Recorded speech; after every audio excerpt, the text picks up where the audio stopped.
Hey everyone, Rory Curtis here from Carolina Olive Oil, trying to figure out what is the best wine in the world. Hey, it's going to take just a couple of minutes to figure this one out. It's not a hard question. Okay, what's the best wine in the world? So, first of all, let's figure out how you come up with that. Um, is it the most expensive wine? The answer to that would be definitely not. Doesn't matter whether it's $1,000 bottle of wine, $100 bottle of wine, a $10 bottle of wine. Price, I'm going to tell you right now, has nothing to do with the best wine in the world. Okay, there are some great wines out there for under 20 bucks. It's not relevant. Okay. Is it that it has to have a cork in it because only great wines have corks? Boy, that's not true either. There's been a cork shortage for many years. There's a lot of pretty good wines out there that have screw tops, believe it or not. It's just one of those things. Is it a French wine? The French have been remarkable in their making of wines for hundreds of years, if not thousands. There for a while, every major wine contest there ever was always won by the French. Not so much anymore. There's some great California wines out there too. Don't forget about the Italians. The Italians make some great stuff. In fact, a lot of their wines are known for their region and not necessarily the grapes. So you hear the term Montepulciano sometimes being used to describe a bottle of wine, and that's because it's from the Montepulciano region, although it might be a cab grape. Okay, is it a Pinot Noir? Boy, the best-selling red in the world is a Pinot Noir right now. I mean, everybody loves Pinot Noir. It drinks a little softer. It's a great table wine, but is it the best in the world?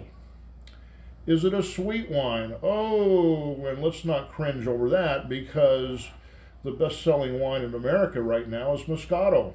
Some of you red wine drinkers are going to go, ugh, I would never put that on my dinner table.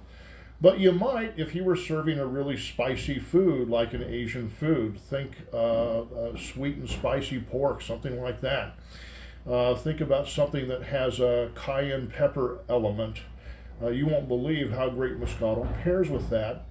And speaking of best-selling, does that make it the best wine? Not necessarily, okay? The list goes on and on and on. White wines. Could it be a white wine? Boy, there's some beauties out there. New Zealand. Boy, you get a white wine from New Zealand, possibly terrific. Could it be a something from South America, Carmenere grape, a Malbec, something like that? Argentina makes some of the most fabulous Malbecs in the world, but do they have a wine that's considered the best in the world? Okay. Could it be a champagne? Well, the only true champagne comes from where else? Champagne, France. Everything else is kind of a sparkling wine, like a Brut from California, Lambrusco from Italy. It's all pretty relative, and there must be millions of different kinds of wine out there. It should be very difficult to pick what the best wine in the world is, but it's really not. And let me tell you why. Everybody has a different opinion on what the best wine in the world is. And here's what you always need to remember, especially if you are a newcomer to wine, okay? If you're looking for answers and you're confused because a lot of people are telling you a lot of different things, here's the answer to the best wine in the world. The best wine in the world is the one that you love. Okay? Don't forget it. Don't let anybody else tell you that the wine that you love is not the best in the world, because to you, it is. Have a great day, and we'll see you next time. Bye-bye.